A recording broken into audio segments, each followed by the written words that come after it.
የሀገር ውስጥና የባህር ማዶ ዜናዎቻችን ቢዝነስን ጨምሮ ወደ እናንተ የሚደርሱበት ሰዓት ላይ ነው የምንገኘው። ወይንሸት ዘውዴ ዜናውን እየመራው አብሬያችሁ ቆይታ ማደርግ ነው የሚሆነው። አብረን እንቆይ።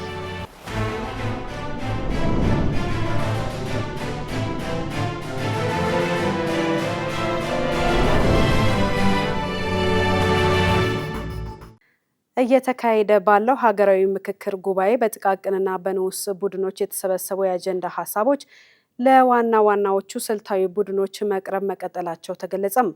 ከትናንትናው ሐምሌ 22 ቀን 2018 ዓ.ም ጀምሮ ከ16ቱ ስልታዊ ቡድኖች የተመረጡ 25 ወኪሎች ከስር የተሰበሰቡትን አጀንዳዎች በቃለ ጉባኤ መልክ እያንዳንዳቸው 250 አባላት ላሉት ስልታዊ ቡድኖች በማቅረብ ላይ ይገኛሉ። ሪፖርተራችን አማሩ ገብሩ ተከታዩን ዘገባ አጠናቅሯል። ከትናንት ሐምሌ 22 ቀን ጀምሮ ከየስልታዊ ቡድኖቹ የተመረጡ 25 ወኪሎች በየንዑሳን ቡድኖቹ የታዩትንና የተደራጁትን አጀንዳዎች በጥንቃቄ በቃለ ጉባኤ መልክ አዘጋጅተው አቅርበዋል። እነዚህ የተጠቃለሉ አጀንዳዎች እያንዳንዳቸው 250 አባላት ለያዟቸው ትልልቅ ስልታዊ ቡድኖች በዝርዝር እያቀረቡ ይገኛሉ። በመድረኩ ላይ በሂደት እስካሁን ያልተካተቱ ነጥቦች፣ ተጨማሪ ማብራሪያ የሚሹ ጉዳዮችና ሊጨመሩ የሚገባቸው ተዛማች ሀሳቦች ከተመካካሪዎች እየተነሱ ሲሆን አጠናካሪዎቹ አካላትም የተነሱትን አበይት ሀሳቦች እንደ ዋና ግብዓት በመውሰድ ላይ ናቸው። ይህ በስልታዊ ቡድኖች ደረጃ የሚደረገው ትልቅ ውይይት 16ቱ ስልታዊ ቡድኖች በቀረቡላቸው የአጀንዳ ሀሳቦች ላይ ሙሉ መግባባትና ስምምነት ላይ እስኪደረስ ድረስ የዛሬውን ጨምሮ በሚቀጥሉት ቀናትም ተጠናክሮ እንደሚቀጥል ታውቋል። በሌላ በኩል የምክክሩ ሂደት አጠቃላይ አካሄድ፣ ግልጽነትና አሳታፊነት ምን እንደሚመስል የምክክሩ ተሳታፊዎች ለቻናል 1 ቴሌቪዥን አስተያየታቸውን ሰጥተዋል። 10 በተደራጀነው ደረጃው የሚቀር ነገር የለም፣ ሁሉንም ነገር አንስተናል። ስለዚህ ከዛ ደግሞ ወደ 50 ሰብሰብ ሲል አሁንም በዛ ጋር ሁሉንም ነገር አንስተናል። ምንም የማንም ሀሳብ ምንም ሳይቆራረጥ ነው እዛ ጋር ሁሉም ተሳትፎን የሚያደርገው። በዛ ላይ ደግሞ አሁን ወደ 250 ላይ መተናል። 250 ላይ ደግሞ ከጥቃቅን ቡድኑ ከ50ው የተረፈ ወይንም ደግሞ ይቀራል የሚባለውን ነገር በዚህ በ250 ቡድኑ ላይ ሁሉም ነገር እየተካተተ አሁን ጥሩ ላይ ነው ያለነው። ወደ 500 ልንሄድ ነው። እንግዲህ ደግሞ አንዳንድ በዚህ ውይይት ወቅት አገራዊ ምክክር ኮሚሽኑ ይሄን ያህል ዋጋ ከፍሎበት 4 ዓመት የፈጀ ስራ ውስጥ ገብቶ 4000 የሚጠጉ ተመካካሪ ወገኖችን ለይቶ በአንድ ቦታ ላይ አምጥቶ አጀንዳዎችን ሰብስቦ ማነጋገር መቻሉ ትልቅ ነገር ነው። በሀገራችን የመጀመሪያው ነው። እስካሁን እንዲህ ተቀራርበን የተለያዩ ሀሳቦችን ያስተናገድንበት ጊዜ የለም። ነገር ግን አሁን ባለው ሁኔታ ይሄ ከቀጠለ ካለመደማመጥ መደማመጥ፣ ካለመነጋገር መነጋገር፣ ካለመግባባት መግባባት የምንፈጥርበት ፕላትፎርም ነው የዘረጋልንና ይሄ ይበል የሚባል በመሆኑ ሁላችንም ልንደሰት ይገባል። እንደ ኢስላም ሌሎችም እምነቶች ላይ እንዳሉ ገምታለሁ። አላህ ለታላቁ ነቢ መሐመድ ሰለላሁ ዐለይሂ ወሰለም ወሻዊርሁም ፊል አምር አላቸው። ነገራቶችን ከመወሰን ወደ ድርጊት ከመግባት በፊት በእያንዳንዱ ጉዳይ ላይ አማክራቸው ይላል። አማክራቸው። አየህ፣ ጦርነት መፍትሄ አይደለም። ኃይል ምናልባት ዛሬ ኃይል ሊኖርህ ይችላል፣ ነገ ያንን ኃይል ታጣለህ። አሸናፊ ነገ ተሸናፊ ይሆናል። ምክክር የተደረጉ ነገራቶች ግን ስኬታማ ናቸው። ያማከርከው አካል አምኖ የሚሰራበት ነገር ስለሆነ ይሄ አምላካዊም ትዕዛዝ ነው። ተሳታፊዎቹ በሰጡት አስተያየትም ሂደቱ የተለያዩ ሀሳቦችን በማድመጥና በጋራ መፍትሄ ላይ ለመድረስ የሚያስችል መሆኑን ጠቅሰው የልዩነት ሀሳቦችን በጠረጴዛ ዙሪያ ማቅረብ መቻሉ በሀገሪቱ ዘላቂ ሰላም፣ መግባባትና አንድነትን ለማስፈን ትልቅ መሰረት እንደሚጥል እምነታቸውን ገልጸዋል። ጠቅላይ ሚኒስትር አብይ አህመድ ከአዘርባይጃን ሪፐብሊክ ብሔራዊ ምክር ቤት አፈ ጉባኤ ሳይባ ጋፋሮቫ ጋር ተወያይተዋል። ጠቅላይ ሚኒስትር አብይ አህመድ በማህበራዊ ትስስር ገጻቸው ባስተላለፉት መልእክት በውይይታቸው የኢትዮጵያና የአዘርባይጃን ስትራቴጂካዊ አጋርነትና የጋራ እድገት ይበልጥ በሚያሳድጉ ጉዳዮች ዙሪያ ፍሬያማና ውጤታማ ውይይት አካሂደናል ብለዋል። ሄሮዳይ ንጉሴ ተጨማሪ ይዛበታለች። ለይፋዊ የስራ ጉብኝት አዲስ አበባ የሚገኙት የአዘርባይጃን ሪፐብሊክ ፓርላማ አፈ ጉባኤ ሳሂባ ጋፋሮቫ የጽናት ተምሳሌት የሆነውን የአድዋ ድል መታሰቢያን ጎብኝተዋል። ይህ በእንዲህ እንዳለ የአዘርባይጃንና ኢትዮጵያ በፓርላማ ዲፕሎማሲና የባለብዙ ወገን ግንኙነት እየተጠናከረ መምጣቱን የአዘርባይጃን ሪፐብሊክ ብሔራዊ ምክር ቤት አፈ ጉባኤ ፕሮፌሰር ሳሂባ ጋፋሮቫ ገልጸዋል። አፈ ጉባኤ ፕሮፌሰር ሳሂባ ጋፋሮቫ በውጭ ጉዳይ ኢንቨስትመንት በተዘጋጀ በፓርላመንታሪ የዲፕሎማሲና የባለብዙ ወገን ውይይት ላይ እንደተናገሩት የአዘርባይጃንና የኢትዮጵያ ግንኙነት በፈጣን ሁኔታ እየተጠናከረ መጥቷል። አፈ ጉባኤዋ በቆይታቸው ከጠቅላይ ሚኒስትር አብይ አህመድ፣ ከህዝብ ተወካዮች ምክር ቤት አፈ ጉባኤ ታገሰ ጫፎና ከፌዴሬሽን ምክር ቤት አፈ ጉባኤ አገኘው ተሻገር ጋር ፍሬያማ ውይይቶችን ማድረጋቸውን ጠቁመዋል። እነዚህ ውይይቶች ኢትዮጵያ በምስራቅ አፍሪካና በአህጉሩ የምትጫወተውን ግንባር ቀደም ሚና፣ የአንድነትና የትብብር ማዕከልነቷን በግልጽ እንድገነዘብ ረድተውኛል ብለዋል። በሁለቱ ሀገራት መካከል ያለው የከፍተኛ አመራሮች ግንኙነት እየጎለበተ መምጣቱንም አስረድተዋል። ጠቅላይ ሚኒስትር አብይ አህመድ በአዘርባይጃን ይፋዊ ጉብኝት በማድረግ ከፕሬዝዳንት ኢልሃም አሊየቭ ጋር የሁለትዮሽ ግንኙነትን የሚያጠናክሩ ስምምነቶችን መፈራረማቸውን አስታውሰዋል። በተጨማሪም የኢፌዴሪ ፕሬዝዳንት ታዬ አጽቀሥላሴ በአዘርባይጃን ጉብኝት ማድረጋቸው የሁለቱ ሀገራት ግንኙነት እያደገ ስለመምጣቱ ማሳያ ነው ብለዋል። የሄዳር አሊየቭ ፋውንዴሽን ምክትል ፕሬዝዳንት ሌላ አሊየቫ በኢትዮጵያ ያደረጉት ጉብኝት የባህልና ሰብአዊ ትስስሩን ማጠናከሩንም አስታውሰዋል። በኢትዮጵያ ፍላጎትና አቅም ላይ ተመስርቶ የበለጸገውን መሶብ የአንድ ማዕከል አገልግሎት ተዘዋውረው መጎብኘታቸውን ጨምረውም ጠቅሰዋል። መሶብ የአንድ ማዕከል አገልግሎት ኢትዮጵያ የራሷ ስኬትና የአገልግሎት አሰጣጥን ለማዘመን ያደረገችውን ቁርጠኝነት ማሳያ ነው ብለዋል። ኢትዮጵያ በፈጣን የምጣኔ ሀብት እድገት ላይ የምትገኝና በአህጉራዊና ዓለም አቀፋዊ መድረክ የምትጫወተው ሚና የሚደነቅ መሆኑንም አስታውሰዋል። የኢትዮጵያ ፌዴራል ፖሊስ አደገኛ ህገወጥ የሰዎች አዘዋዋሪ ነው ያለውን ግለሰብ ከኢንተርፖልና ከማላዊ ፖሊስ ጋር በመተባበር በቁጥጥር ስር አውሏል። ተጠርጣሪው ከእያንዳንዱ ተጓዥ ከ600 ሺህ እስከ 800 ሺህ ብር በመጠየቅ ሲያጓጉዝ ነበርም ተብሏል። ለዝርዝሩ አናውል ተስፋ።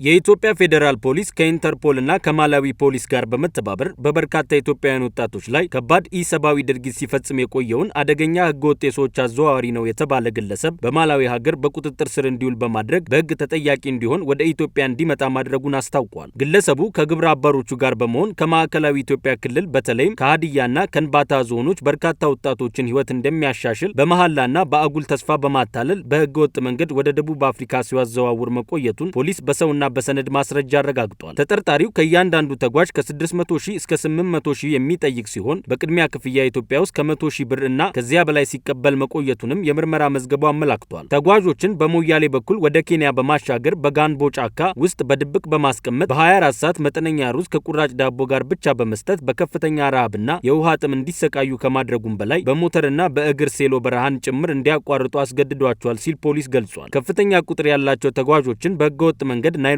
ከተማ ካደረሳቸውም በኋላ በአንድ ክፍል ውስጥ በማጎር ተጨማሪ ገንዘብ ከቤተሰቦቻቸው እስኪያስልኩ በማስገደድ ከፍተኛ ግፍ መፈጸሙንም ፖሊስ በሰውና በሰነድ ማስረጃ ደርሼበታለሁ ብሏል። ከቤተሰብ ገንዘብ ማስላክ ያልቻሉትን ተጓዦች በዱላ በመደብደብ እዚሁ ትሞታላችሁ እያለ በማስፈራራት እንዲሁም በኤሌክትሪክ ንዝረት በማሰቃየት ጭካኔ የተሞላበትን ድርጊት በመፈጸም ተጨማሪ 100 ሺህ ብርና ከዚያ በላይ በኢትዮጵያ ውስጥ ከሚገኙ ግብረ አበሮቹ በኩል በባንክ እንዲከፈለው አድርጓል ብሏል። ፖሊስ ከዚህም ባለፈ ተጓዦቹን ከናይሮቢ ወደ ሞምባሳ ከዚያም ወደ ታንዛኒያ በእቃ መጫኛ ኮንቴነሮች ውስጥ በተሳቢና ከኋላ ክፍት በሆኑና በሸራ በተሸፈኑ መኪናዎች ውስጥ ከፍተኛ ቁጥር ያላቸውን ተጓዦች በመጫን ታንዛኒያ በሚገኝ ጫካ ውስጥ ጥሎ በመጥፋት ለአሰቃቂ አደጋ ዳርጓቸዋል ሲል ፖሊስ ገልጿል። አብዛኞቹ ወጣቶች ደቡብ አፍሪካ ሳይደርሱ በተለያዩ ሀገራት በፖሊስ ቁጥጥር ስር ውለው በህገወጥ መንገድ ወደ ሀገር በመግባታቸው እስከ 3 ዓመት በሚደርስ እስራት እንዲቀጡና እስራቱንም ሲጨርሱ እስከ 170 ሺህ ብር ከፍለው ወደ ኢትዮጵያ መመለሳቸውንም የፖሊስ ምርመራ መዝገብ ያመላክታል። የኢትዮጵያ ፌዴራል ፖሊስ ከኢንተርፖል ጋር በመተባበር ከ2015 ዓ.ም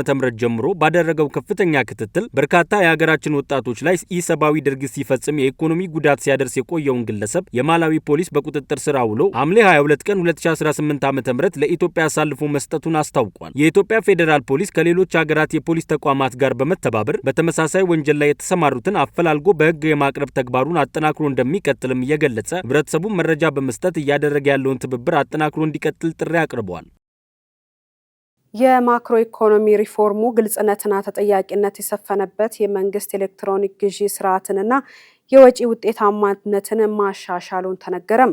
የመንግስት ግዢና ንብረት ባለስልጣን የ2018 በጀት ዓመት የመንግስት ግዢና ንብረት አፈጻጸምና የ2019 እቅድን በተመለከተ ከከፍተኛ ትምህርት ተቋማት ፕሬዝዳንቶችና የሀብት አስተዳደር ኃላፊዎች ጋር ውይይት አድርጓል። ኤፍራታ ጥላውን የገንዘብ ሚኒስትር አህመድ ሽዴ በዚህ ወቅት እንደተናገሩት የመንግስት ግዢና ንብረት አስተዳደር ስርዓት ለኢኮኖሚ እድገት፣ ለፊስካል መረጋጋት፣ ለመንግስት ወጪ ቅልጥፍና፣ ለግልጽነትና ተጠያቂነት መጠናከር የጎላ ስትራቴጂያዊ ሚና አለው። የመንግስት ግዢ የመንግስት ፖሊሲ ወደ ተግባር የሚቀየርበት፣ የህዝብ ሀብት በኃላፊነት የሚተዳደርበት፣ የአገልግሎት ጥራትን የሚያሻሽልና ሀገራዊ ኢኮኖሚ እድገትን የሚደግፍ መሆኑን ገልጸዋል። በተጠናቀቀው በጀት ዓመት የመንግስት ኤሌክትሮኒክስ ግዢ በማስፋት የግዢ ዘመናን በማጠናከር ህጎችና አሰራሮች በማዘመን አበረታች ውጤቶች መመዝገባቸውን ጠቅሰው ተቋማዊ አቅምን ከማጠናከር ባለፈ በመንግስት ወጪ ላይ ግልጽነትና ተጠያቂነትን ያጠናከሩ መሆናቸውን ገልጸዋል። መንግስት ለትምህርት፣ ለጤና፣ ለግብርና፣ ለውሃ፣ ለመሰረተ ልማት፣ ለዲጂታል ልማትና መሰል ዘርፎች የሚመደበው በጀት በመንግስት ግዢ ወደ ተግባር የልማት ፖሊሲ ወደ ውጤት የሚቀየርበት መሆኑን ተናግረዋል። የመንግስት ግዢና ንብረት ባለስልጣን በኤሌክትሮኒክ ግዢ፣ በዲጂታላይዜሽንና በአሰራር ማሻሻያዎች ያስመዘገባቸው ውጤቶች በመንግስት ወጪዎች ላይ ያለውን ግልጽነትና ተጠያቂነት የሚያጠናክሩ መሆናቸውን ጨምረው ገልጸዋል። በመንግስት ግዢ ላይ የሚሻሻለው እያንዳንዱ ሂደት በዜጎች ህይወት ላይ ተጨባጭ ውጤት የሚያመጣ መሆን አለበት ሲሉ አስገንዝበዋል። የማክሮ ኢኮኖሚ ማሻሻያ ሪፎርሙ ግብ የፊስካል ስርዓት ማጠናከር፣ የግሉን ዘርፍ ተሳትፎ ማሳደግና የመንግስትን ወጪ ውጤታማ ማድረግ መሆኑን ገልጸው ለግቡም መሳካት የመንግስት ግዢ ስርዓቱን ቀልጣፋ፣ ግልጽና ተጠያቂነት የሰፈነበት ማድረግ እንደሚገባ አሳስበዋል። በ2019 በጀት ዓመት ሁሉም የፌዴራል ተቋማት የሚመሩበት መርህ ትክክለኝነት፣ ጥራትና ወቅታዊነት መሆኑን ያነሱት ሚኒስትሩ የመንግስት ግዢ ንብረት ባለስልጣን የዲጂታል ሪፎርም የኢትዮጵያን የዲጂታል ሽግግር ይደግፋልን ብለዋል። የዲጂታል ሽግግር አማራጭ ሳይሆን ግዴታ ነው ያሉት ሚኒስትሩ በበጀት ዓመቱ ሁሉም የፌዴራል ተቋማት የኤሌክትሮኒክ ግዢ ስርዓትን በተሟላ ሁኔታ በመጠቀም የመንግስት ንብረት በዘመናዊነት መንገድ ማስተዳደር አለባቸውም ብለዋል። የመንግስት ሀብት የህዝብ አደራ መሆኑን ገልጸው የህዝብን አደራ በታማኝነት መጠበቅ የሁሉም የመንግስት ተቋማት የመጀመሪያ ግዴታ ነው በማለት ተናግረዋል።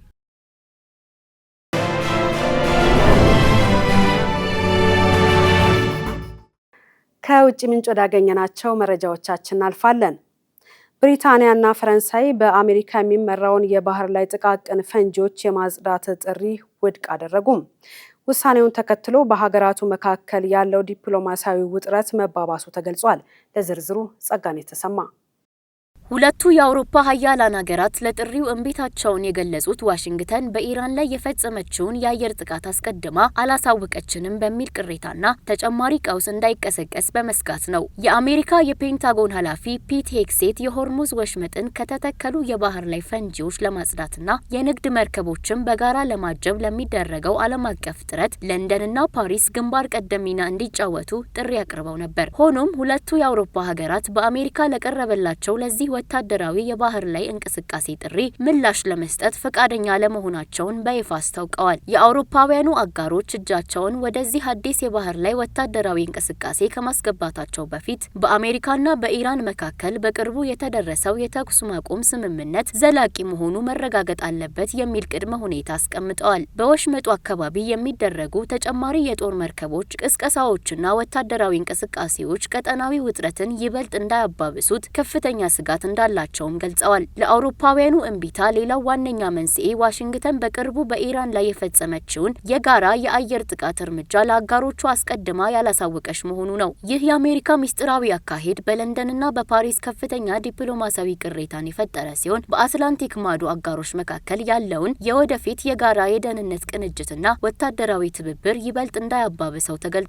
የብሪታንያ መከላከያ ሚኒስትር ዌስ ስትሪንግ በሰጡት ይፋዊ መግለጫ ለንደን በኢራን ላይ በሚደረገው ማናቸውም አይነት ወታደራዊ የማጥቃት እርምጃ ውስጥ የመሳተፍ ፍላጎት እንደሌላትና ቀደም ሲል እንዳልነበራት በግልጽ አብራርተዋል። ሆኖም ግን አገራቸው በዓለም አቀፍ ደረጃ እጅግ ወሳኝ በሆነው በሆርሙዝ ወሽመጥ የሚደረገውን የንግድ መርከቦች ነጻ ዝውውር የማረጋገጥ ዲፕሎማሲያዊ ጥረቶችን መደገፏን እንደምትቀጥል አስታውቀዋል። ይህ በእንዲህ እንዳለ በአሜሪካና በዋና ዋና የአውሮፓ አጋሮቿ መካከል የተፈጠረው ይህ የአቋም መከፋፈል በቀጠናው ባለው የኃይል ሚዛን ላይ የራሱ የሆነ ተጽዕኖ እንደሚያሳድር ተገምቷል። የፈንጂ ማጽዳት ስራው መዘግየት በሆርሙዝ ወሽመጥ በሚያልፉ የነዳጅ ጫኝ መርከቦች ላይ ተጨማሪ የስጋት ደመና የደቀነ ሲሆን የዓለም አቀፍ የነዳጅ ገበያና የባህር ትራንስፖርት ደህንነትን አዲስ አደጋ ውስጥ የከተተ ክስተት ሆኗል።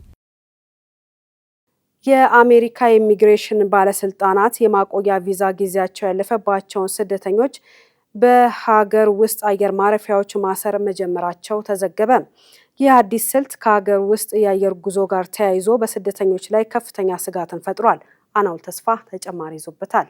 የአሜሪካ የኢሚግሬሽን ባለስልጣን በሀገሪቱ የውስጥ አየር መንገድ የሚንቀሳቀሱና የማቆያ ቪዛ ጊዜያቸው ያለፈባቸው ሰዎች በኤርፖርቶች ውስጥ በማሰር አዲስ ስልት በመጠቀም ስደተኞችን የማባረር እርምጃዎችን ለማፍጠን የዘረጉት ሌላ ዘዴ ነው። አዲሱ የቁጥጥር ስራ ስደተኞች ከአንዱ የአሜሪካ ግዛት ወደ ሌላው ግዛት የሀገር ውስጥ የአየር ጉዞ በሚያደርጉበት ወቅት ያለምንም ቅድመ ማስጠንቀቂያ በአየር ማረፊያዎች የመቆጣጠሪያ ኬላ እየተተገበረ ነው። እስካሁን ባለው መረጃ መሰረት እነዚህ አዳዲስ እስሮች ከካሊፎርኒያ እስከ ቨርጂኒያ ባሉ ቢያንስ 9 የሀገሪቱ ግዛቶች ውስጥ በሚገኙ ዋና አውሮፕላን ማረፊያዎች ውስጥ በስፋት ተካሂዷል። በዚህም ምክንያት የኢሚግሬሽን የህግ ጠበቆች ደንበኞቻቸው አገር ውስጥ የአየር ጉዞ ጋር ተያይዞ ስላለው ከፍተኛ የመታሰር ስጋት የጥንቃቄ ማስጠንቀቂያ እየሰጡ የሚገኙ ሲሆን በዚህም አዲስ ስልት እስካሁን ቢያንስ 27 ሰዎች በአውሮፕላን ማረፊያዎች ውስጥ ተለይተው ታስረዋል። ጉዳዩን በተመለከተ ኤቢሲ ኒውስ ያነጋገራቸው የኢሚግሬሽን ጠበቆች እንደገለጹት በአየር ማረፊያዎች ውስጥ ከታሰሩ መካከል አንዳቸውም የወንጀል ታሪክ የሌላቸው ከመሆኑም በላይ ህጋዊ የስራ ፍቃድ ወይም የፓሮል ሰነዶች ያላቸው ጭምር ይገኙበታል። ይህም በህጋዊ መንገድ አሜሪካ ውስጥ ሲኖሩ የነበሩ ህጋዊ የስራ ፍቃድ ያላቸውና ህግን አክብረው የስደተኝነት ወይም የግሪን ካርድ ውሳኔ በመጠባበቅ ላይ ያሉ ሰዎችን ጭምር ለአደጋ ያጋለጠ አዲስ አሰራር መሆኑን ጠበቆች በምሬት ገልጸዋል። የሀገር ውስጥ ደህንነት ሚኒስቴር ቃል አቀባይ በሰጡት መግለጫ ሚኒስተሩ ህገወጥ በሆነ መንገድ በሀገሪቱ ውስጥ ያሉ የውጭ ሀገር ዜጎች በሀገሪቱ የውስጥ አየር መንገዶች በነጻነት እንዲንቀሳቀሱ ይፈቀድ የነበረውን የቀድሞውን የባይደን አስተዳደር ፖሊሲ ሙሉ በሙሉ መሻሩን በይፋ አረጋግጠዋል። ቃል አቀባዩም አክለው በፕሬዝዳንት ትራምፕ አስተዳደር ስር ሚኒስተሩ ይህንን የላላ አሰራር ከእንግዲህ እንደማይታገስ አዲሱ መመሪያ የሀገሪቱን የድንበር ደህንነት ለማስከበር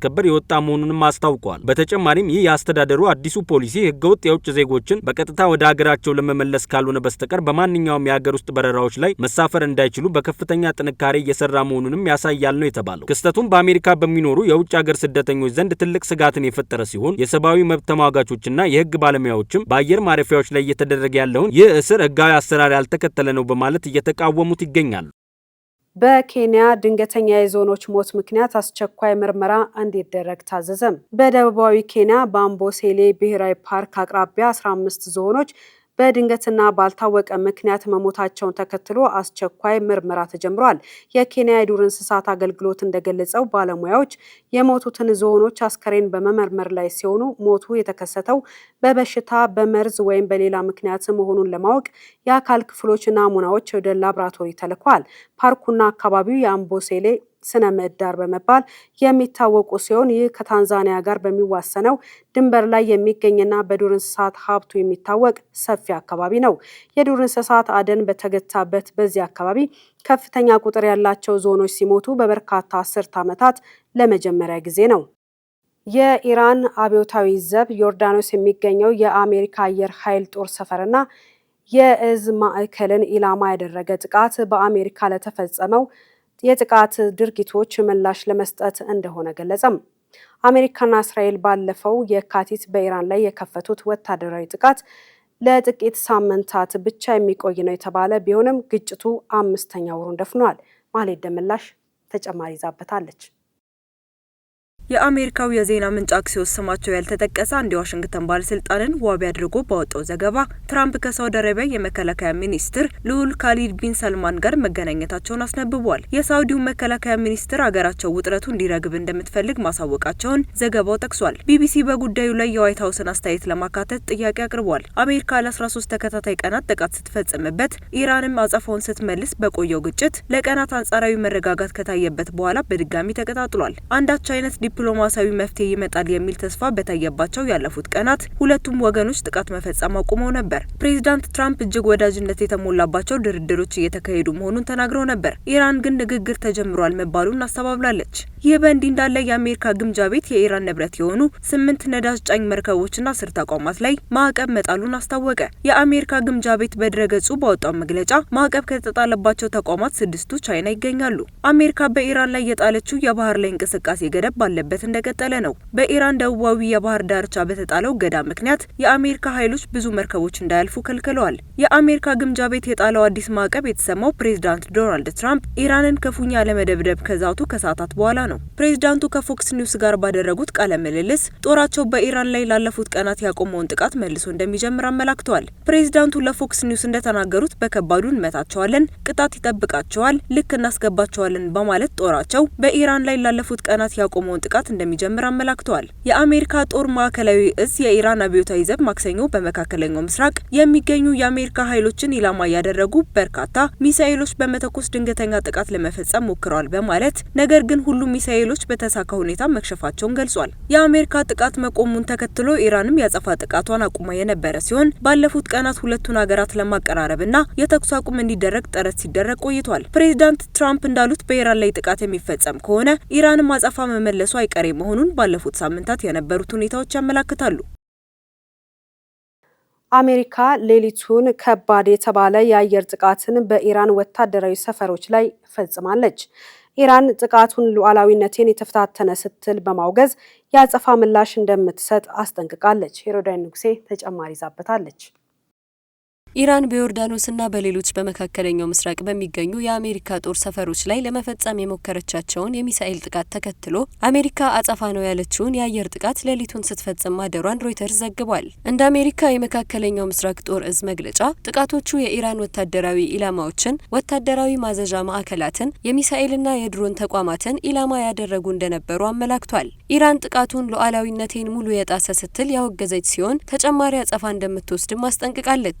ይህንንም ተከትሎ በኢራን፣ በኢራቅ፣ በዮርዳኖስና በባህረ ሰላጤው አካባቢ የሚገኙ የአየር መከላከያዎች በከፍተኛ ዝግጁነት ላይ መሆናቸውን አሶሺየትድ ፕሬስ ዘግቧል። ኢራን የጥቃት ሙከራ ማድረጓንና አሜሪካ ይህን የአጸፋ ጥቃት በፈጸመችበት ቅጽበት በሆርሙዝ ወሽመጥ የመርከቦች እንቅስቃሴ ሊስተጓጎል ይችላል በሚል ስጋት የዓለም የነዳጅ ዋጋ በፍጥነት ከፍ ማለቱን ዌል ስትሪት ጆርናል ይፋ አድርጓል። የአሜሪካ ጦር ኢራን በዋሽንግተን ኃይሎች ላይ ለሰነዘረቻቸው የሚሳኤል ጥቃት ሙከራዎች የአጸፋ ምላሽ ለመስጠት ሲል ረቡዕ ምሽት ኢራን ላይ ከፍተኛ ድብደባ መፈጸሙን አስታውቋል። በዚህ ጥቃት በርካታ የኢራን እስላማዊ አብዮታዊ ዘብ ኢላማዎች መመታታቸውን የኢራን ማዕከላዊ እዝ ገልጿል። አሜሪካ ጋባር ጋር የነበረውን ድብደባ በድጋሚ የጀመረችው ማክሰኞ ዕለት ኢራን በዮርዳኖስ በሚገኙ የአሜሪካ ጦር ሰፈሮች እንዲሁም በሆርሙዝ ወሽመጥ ጉዞ ላይ የነበሩ መርከቦች ላይ ሚሳኤሎችን በማስወንጨፏ እንደሆነ እዙ ተናግሯል። የአሁኑ መካረር የታየው አሜሪካና ሳውዲ በጋራ ኢራን ውስጥ የሚገኙ የኢራን ተቀጽላዎች ላይ ጥቃት መፈጸማቸውን ለመጀመሪያ ጊዜ በይፋ በገለጹ ማግስት ነው። ይህ ወታደራዊ እርምጃ የጦርነቱን አድማስ አስፍቶታል። የአሜሪካ ማዕከላዊ እዝ ለአንድ ሰዓት ገደማ የቆየውን የትላንት ምሽት ጥቃት ኢራን ትላንት በመካከለኛው ምስራቅ በሚገኙ የአሜሪካ ኃይሎች ላይ ለሰነዘረችው የጥቃት ሙከራ የተሰጠ ኃይለኛ ምላሽ ሲል ገልጾታል። በኢራን የተወነጨፉ ሚሳኤሎች በሙሉ እንዲከሽፉ መደረጋቸውንም አክሏል። በአሜሪካ ጥቃት የኢራን ወታደራዊ የእዝ ማዕከላት፣ የሚሳኤልና የድሮን ተቋማት፣ የባህር ዳርቻ ቁጥጥርና የመከላከያ ስፍራዎችና የባህር ኃይል አቅሞች ኢላማ መደረጋቸውም ተገልጿል። ይህ ጥቃት ከመፈጸሙ አስቀድሞ ፕሬዝዳንት ዶናልድ ትራምፕ ለኢራን ሙከራ ምላሽ እንደሚሰጥ ዝተው ነበር። ዩክሬን በካስፒያን ባህር ላይ በሚገኝ የኢራን መርከብ ላይ ጥቃት መፈጸሟን ተከትሎ በዓለማችን ላይ የሚካሄዱ ሁለት ታላላቅ ጦርነቶች ሊቀላቀሉ ይችላሉ የሚል ስጋት አይሏል። ቴህራንም በበኩሏ ለጥቃቱ ተመጣጣኝ ምላሽ እንደምትሰጥ ዝታለች። በዩክሬን የተፈጸመው ጥቃት አንድ የኢራን ባህረተኛ ሲገደል፣ ሌላው ደግሞ መቁሰሉን ኢራን ገልጻለች። ዝርዝሩ የጸጋኔ ተሰማ ነው።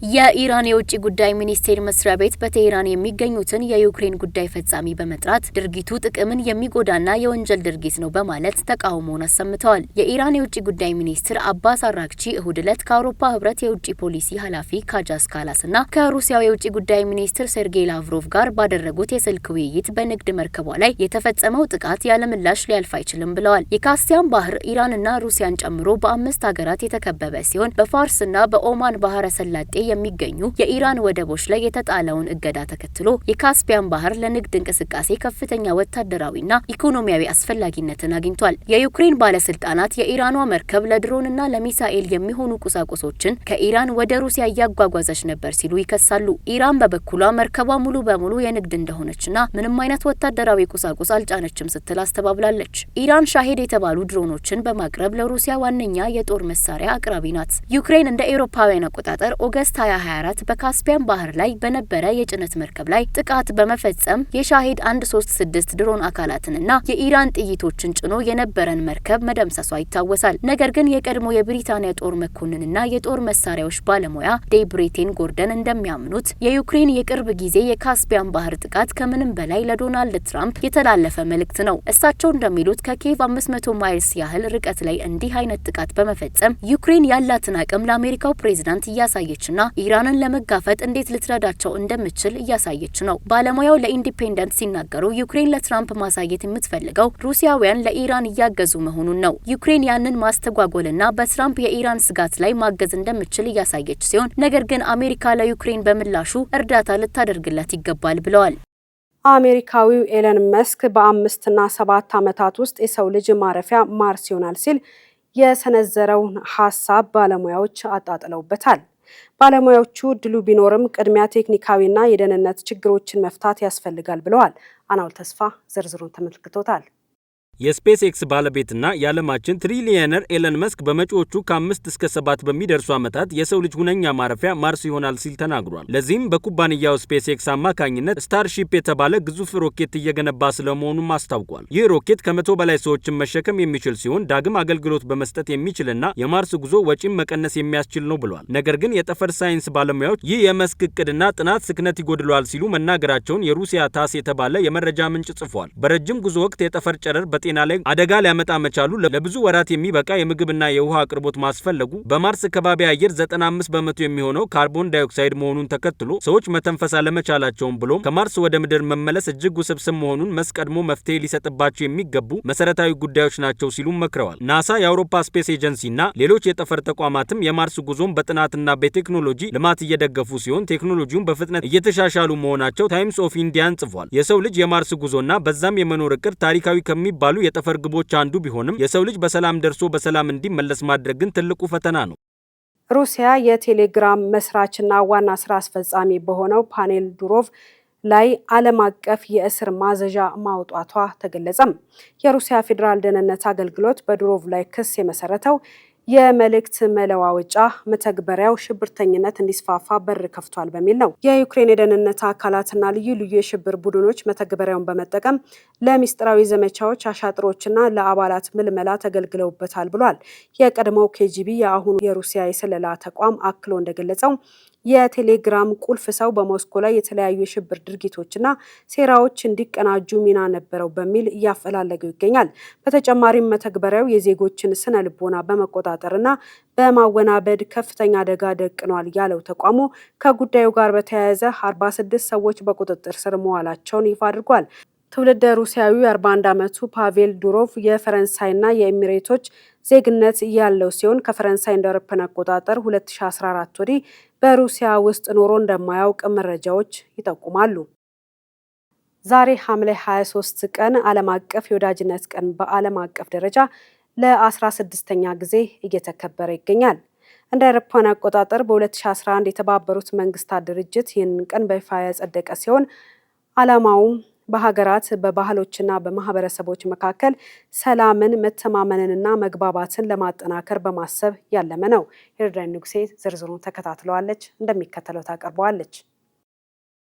በየዓመቱ ሐምሌ 23 ቀን ወይም ጁላይ 30 የሚከበረው ዓለም አቀፍ የወዳጅነት ቀን በተባበሩት መንግስታት ድርጅት እንደ አውሮፓውያን አቆጣጠር በ2011 በይፋ የተሰየመ ነው። የዚህ ቀን ዋና ዓላማም በህዝቦች፣ በሀገራት፣ በባህሎችና በግለሰቦች መካከል የሚፈጠር ወዳጅነት ለሰላም ጥረት መነሻ እንዲሆንና በማህበረሰቦች መካከል ድልድይ እንዲገነባ ለማስቻል ነው። ወዳጅነት በዕለት ተዕለት ህይወታችን ውስጥ በደስታም ሆነ በችግር ጊዜ ደጋፊያችን ነው። ዛሬ ዓለማችን በጦርነት በልዩነትና በፍርሃት በታመሰችበት ወቅት ወዳጅነት ካለ ትልልቅ ንግግሮችና ፖሊሲዎች በቀላል ውይይቶችና መተሳሰቦች ይጀመራሉ። እውነተኛ ሰላም በትልልቅ የስብሰባ አዳራሾችና በውሎች ብቻ ሳይሆን በዕለት ተዕለት ህይወት በሚገነባ እምነት የሚረጋገጥ መሆኑን ቀኑ ያሳስባል። በተለይም የወጣቶች ወዳጅነት የቋንቋ የሃይማኖትና የታሪክ ልዩነቶችን በመሻገር የማስታረቂያ መንገድ የመሆን ትልቅ አቅም አለው። የተባበሩት መንግስታት ድርጅትም የወደፊት መሪዎች የሆኑት ወጣቶች ልዩነቶችን በሚያከብሩና መረዳዳትን በሚያጎሉ የማህበረሰብ እንቅስቃሴዎች እንዲሳተፉ ጥሪ ያቀርባል። ይህ እንደ አውሮፓውያን አቆጣጠር በ1997 በዩኔስኮ የሰላም ባህል ጽንሰ ሀሳብ ላይ ተመስርቶ የተጀመረው በዓል መንግስታትና ማህበረሰቦች ሁከት እንዳይፈጠር የሚያደርጉና መከባበርን የሚያጎለብቱ ተግባራትን እንዲያከናውኑ ያበረታታል። በስተመጨረሻም ወዳጅነት ልዩነት ማለት መራራቅ አለመሆኑን በማሳየት የተሻለች ዓለምን ለመገንባት መሰረት እንደሆነ ያሳያል። የቢዝነስ መረጃዎቻችንን ወደ እናንተ እናደርሳለን። የካናዳ ማዕድን አምራች ኩባንያ አላይድ ጎልድ ኮርፖሬሽን በኢትዮጵያ ግዙፉን የኩርሙክ ወርቅ ማዕድን ማውጫ ፕሮጀክት በነሐሴ ወር ስራ እንደሚጀምር አስታውቋል። ለዚህና ለሌሎች የቢዝነስ መረጃዎቻችን መሀሌት ደመላሽ። መረጃው ይፋ የሆነው አላይድ ጎልድ ከቻይናው ዚጂንግ ጎልድ ኢንተርናሽናል ጋር የነበረው የ4 ቢሊዮን ዶላር የመግዛት ስምምነት መሰረዙን ተከትሎ ነው። የቻይና ኩባንያ አላይድ ጎልድን በአክሲዮን ለመግዛት አቅዶ አንዳንድ ቅድመ ሁኔታዎች በመዘግየታቸው የስምምነቱ የመጨረሻ የጊዜ ገደብ ሊከበር እንዳልቻለ አላይድ ባወጣው መግለጫ ጠቅሷል። ሆኖም ሁለቱ ኩባንያዎች ሙሉ ግዢውን በመሰረዝ ፋንታ በግንኙነታቸው ለመቀጠልና አዲስ አጋርነት ለመፍጠር በመስማማታቸው ዚጂንግ ጎልድ በግምት 295 ሚሊዮን ዶላር ስትራቴጂካዊ ኢንቨስትመንት አላይድ ጎልድ ላይ አድርጓል። በዚህ አዲስ የኢንቨስትመንት ስምምነት መሰረት ዚጂንግ ጎልድ 12.8 ሚሊዮን መደበኛ አክሲዮኖችን የሚገዛ ሲሆን ይህም የኩባንያውን 9.2 በመቶ ድርሻ እንዲይዝ ያስችለዋል። አላይድ ጎልድ እንዳስታወቀው ከዚህ አጋርነት ከሚገኘው የገንዘብ መጠን ውስጥ ከፍተኛ ድርሻ ለኩባንያው እድገት ስትራቴጂ፣ ለአሰራር ማሻሻያና በተለይም በኢትዮጵያ የሚገኘውን የኩምሩክ ወርቅ ማዕድንን ፕሮጀክት ግንባታ ወደ ምርት ለማሸጋገር ይውላል። የኩምሩክ ወርቅ ማዕድን ስራ መጀመር ለኢትዮጵያ የማዕድን ዘርፍ ትልቅ ፋይዳ ያለው ሲሆን የሀገሪቱን የውጭ ምንዛሪ ግኝት ከማሳደግ ባለፈ ለአካባቢው ማህበረሰብ በርካታ የስራ ዕድሎችን ይፈጥራል ተብሎ ይጠበቃል። ለማኑፋክቸሪንግ ዘርፍ የሚቀርበው ዓመታዊ የብድር መጠን 115 ቢሊዮን ብር ደረሰ። ኢትዮጵያ ታምርት ንቅናቄ ከተጀመረበት ጊዜ አንስቶ ለዘርፉ የሚቀርበው ዓመታዊ የብድር መጠን ከነበረበት 40 ቢሊዮን ብር ወደ 115 ቢሊዮን ብር ማደጉ ተገልጿል። የብድር አቅርቦቱ ማደግ ለአምራቾች ትልቅ እፎይታን የሰጠ ሲሆን የውጭ ምንዛሪ አቅርቦትንም ከ450 ሚሊዮን ዶላር ወደ 1 ቢሊዮን ዶላር ከፍ እንዲል አስችሎታልም ተብሏል። ይህ የገንዘብና የግብዓት ድጋፍ የኢንዱስትሪዎችን የማምረት አቅም አጠቃቀም ከቀድሞ 47 በመቶ ወደ 6.9 በመቶ ከፍ እንዲል አድርጓል። በተጨማሪም ባለፉት ዓመታት የነበረው የኤክስፖርት ገቢ እድገት ተጠናክሮ የቀጠለ ሲሆን የሀገር ውስጥ ምርትን በመተካት በአመት እስከ 5.9 ቢሊዮን ዶላር ማዳን ተችሏል። አዲዳስ በዓለም ዋንጫ ማሊያዎችና የድሮ ዘመን ፋሽንን በያዙ የሬትሮ ስታይል ጫማዎች ፍላጎት መጨመር ምክንያት የ2026 የሽያጭ ትንበያውን በከፍተኛ ደረጃ ማሳደጉን አስታወቀ። ኩባንያው በሁለተኛው ሩብ ዓመት የ14 በመቶ ገቢ እድገት ያስመዘገበ ሲሆን የዓመቱ አጠቃላይ እድገት ከ9 እስከ 10 በመቶ ይደርሳል ተብሎም ይጠበቃል። የጀርመኑ የስፖርት ትጥቅ አቅራቢ የሆነው አዲዳስ ለእድገቱ በዋነኝነት የጠቀሳቸው ምክንያቶችም የ2026 የዓለም ዋንጫ ማሊያዎች ፍላጎት በከፍተኛ ሁኔታ መጨመሩ እንዲሁም የቪንቴጅ እና የሬትሮ ስታይል ጫማዎች ፍላጎት በገበያው ላይ መጨመር ናቸው ተብሏል። መረጃው የሮይተርስ ነው። ከቻናል ዋን ለሰዓቱ ያዝናቸው ዜናዎቻችን እነዚህን ይመስሉ ነበረ። ስለ አብሮነታችሁ እናመሰግናለን። ወይንሸት ዘውዴ ዜናውን እየመራው አብሬያችሁ ቆይታ አድርጌያለሁ። መልካም ጊዜ ይሁንላችሁ።